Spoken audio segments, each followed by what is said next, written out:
Some mothers give life. Others take it away piece by piece until there's almost nothing left. You can grieve someone and still be relieved they're gone. It's a guilt no one talks about, but many live with. This is about a young lady. Her name is Elaine. At 26, she sat in a therapist's office, tears staining the sleeves of her sweater. "I should feel sad," she whispered, "but I'm just relieved." Her mother had passed away 3 weeks earlier.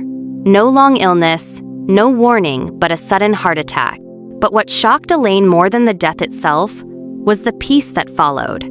This is not a story of celebration. It's a story of release, of reckoning with a kind of grief few will ever admit.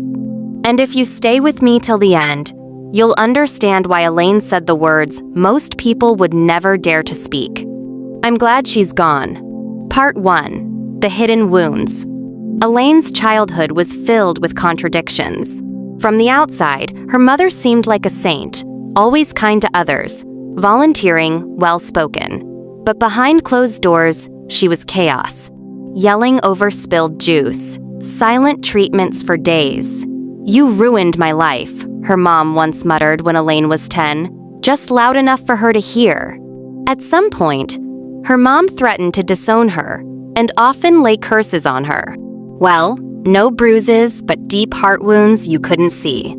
According to psychologists, children raised by emotionally volatile or narcissistic parents often experience a type of trauma known as invisible abuse.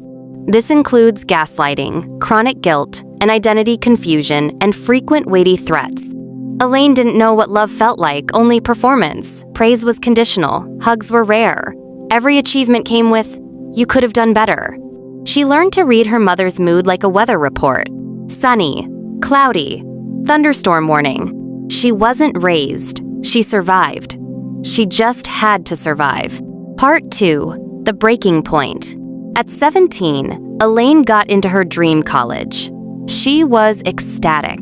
Her mom's reaction? Must be nice. I never got to chase my dreams. It was the first time Elaine realized something deeply unsettling. Her mom didn't just want to guide her. She wanted to own her. She moved out that fall, 2 states away. But the guilt? It followed like a shadow. Phone calls turned into arguments. Holidays were minefields. "Why don't you call more? You're too busy for your own mother now?" It was overwhelming, so Elaine started therapy at 23. And that's when the dam finally broke. Part 3. Therapy and Truth. I think my mom was emotionally abusive. Saying it out loud felt like betrayal, but her therapist didn't flinch. She responded to Elaine. She withheld love as punishment. Yes. She controlled you with guilt. Yes. She taught you that love had conditions. Elaine burst into tears. Her therapist said to her, "Validation is the first step toward healing trauma. Once someone acknowledges the harm done, the brain begins to process and reframe the memory." The next 2 years were filled with journaling, crying, reparenting herself, learning that being loved and being controlled are not the same. And then, her mom died. Part 4. The Aftermath. Elaine didn't cry at the funeral. She felt empty. And then, something strange. Peace. No more calls laced with guilt. No more emotional landmines. No more pretending. No more threat. No more curses. And for the first time since she was a child, she could breathe without the invisible hand of her mother tightening around her throat. The grief came, but not for her mother. Elaine grieved the childhood she never had, the version of her mom that didn't exist, the daughter she could have been, if only she had felt safe. Part 5. The Lessons and Legacy.